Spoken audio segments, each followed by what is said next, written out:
নিৰ্বাচন কেন্দ্ৰিক তৎপৰতাত উত্তাল ব্ৰিটিশ ৰাজনীতি প্ৰত্যক্ষ সংঘাতত লিপ্ত বিপিএফ আৰু ইউপিপিএল।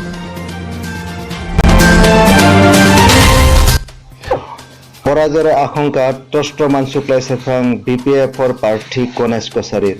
শুক্লাই চেৰফাঙৰ দেওচুঙাত ইউপিপিএলৰ নেতা বাসগৃহত বলপূৰ্বক বিপিএফৰ পতাকা উত্তোলন। ইউপিপিএলৰ দেওচুঙা প্ৰাইমাৰী সভাপতি গফুৰ খানৰ বাসগৃহত সংঘটিত হয় এই ঘটনা।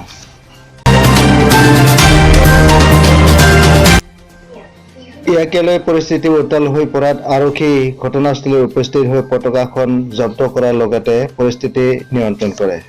কালি গধূলি ৰাতি 8-9 বজাত মানে সিহঁতে ফ্লেগবিলাক লগাই আহি আছে ওপৰ ফালৰ পৰা বিপিএফৰ ফ্লেগ। তেতিয়া মই মছজিদত গৈছোঁ এছাৰ নামাজ পঢ়বা যাওঁতে দেখা পাইছোঁ লগাই আছে, লগাই থাকক।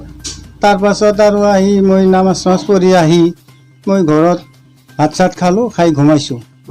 পুৱাই যেতিয়া 3টা বজাত মছজিদত আজান দিব যাওঁ তেতিয়া মই দেখা নাই আন্ধাৰ।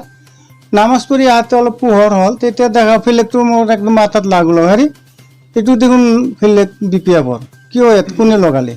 মই আকৌ উভতি গ'লোঁ মোৰ পাৰ্টিৰ মানুহ চাদত, তাতে কাৰোবাৰ তাত ঘুমাইছিল, তাত গ'লোঁ।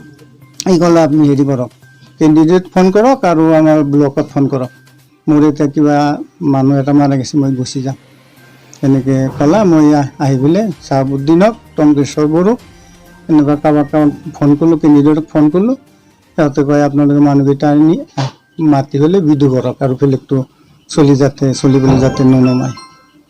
কোনে হাৰিছে কিবা গম পোৱা নাই? সেইটো গম পোৱা মতে চলিকেইটাই কৈছে, মই দেখা নাই, ৰাতি মোৰ তাত আলাটো মই দেখা নাই, কিন্তু গধূলি মিৰালী হুছেইন, মিৰালীৰ ল'ৰা দুটা, এক্স চেয়াৰমেন ইহঁতে মানে আৰু কোনোবা 2জন আছে, সিহঁতে লগাই আছে। আপোনাৰ ঘৰত মই ইউপিপিএলৰ প্ৰাইমাৰী সভাপতি, ইউপিপিএলৰ প্ৰাইমাৰী সভাপতি। কোনটো প্ৰাইমাৰী সভাপতি? এই দাসিঙা প্ৰাইমাৰী। ভেৰগাঁৱৰ পৰা পৱনাথ আৰু প্ৰফুল্ল বড়োৰ সহযোগত ৰিপৰ্ট নিউজ 24 বদলাই। আমাৰ 29 নং শুক্লাই চেৰফাং বিটিচি পৰিষদীয় সমষ্টিৰ অন্তৰ্গত আমাৰ দেওচুঙা প্ৰাইমাৰীৰ সভাপতি এখেত গফুৰ খানৰ ঘৰত যোৱাকালি সন্ধিয়া কোনোবা বিপিএফৰ কৰ্মীসকলে এখেতৰ ঘৰৰ সন্মুখত এখেতসকলৰ যি ফ্লেগ, এই ফ্লেগখন আঁৰি থৈ গৈছে। তো ইয়াৰ দ্বাৰা মই এখেতসকলক ক'ব বিচাৰিছোঁ যে এখেতসকলে নিজৰ যিবিলাক ছাপৰ্টাৰ আছে এখেতসকলৰ ঘৰত আঁৰি লওক, কিন্তু অন্য দলৰ নেতাসকলৰ ঘৰৰ সন্মুখত এনেকুৱা যি পতাকা এখেতসকলে আঁৰি থৈছে, ইয়া মানে গৰিহণাযোগ্য। মই ইউপিপিএল দলৰ সভাপতি হয় এখেতসকলক সকীয়াই দিব বিচাৰিছোঁ যাতে অনাগত দিনত এনেকুৱা কাৰ্যৰ পৰা বিৰত থাকে। এখেতসকলে আজি যিটো হাৰাটো নিশ্চিত হৈ পৰিছে, ইয়াৰ কাৰণে এখেতসকলে নিশ্চয় শংকাত ভুগিছে আৰু এই শংকাত ভুগি পেলাই এনেকুৱা কাৰ্য কৰি আছে। ইয়াতে নহয়, বহুত ঠাইত এখেতসকলে এনেকুৱা কাৰ্য চলাই আছে। গতিকে ৰাইজক মই অনুৰোধ জনাব বিচাৰিছোঁ এখেতসকলৰ যি কাৰ্য, এই কাৰ্যক যাতে ঠাই নিদিয়ে। এখেতসকলৰ যি বিপিএফ, এই বিপিএফ চৰকাৰক উৎখাত কৰাত সকলোকে সহায় সহযোগ কৰাৰ কাৰণে মই অনুৰোধ জনাইছোঁ। কোনে ৰাজত্ব কৰিছিল বিপিএফৰ ফালৰ পৰা? হয়, গণেশ কছাৰী ৰাজত্ব কৰি আছিলে। এখেতসকলে আজি শংকাত ভুগিছে কাৰণ হাৰাটো নিশ্চিত হৈ পৰিছে এতিয়ালৈকে, বৰ্তমানলৈকে। একেই অৱস্থা ননাই চেৰফাং সমষ্টিটো।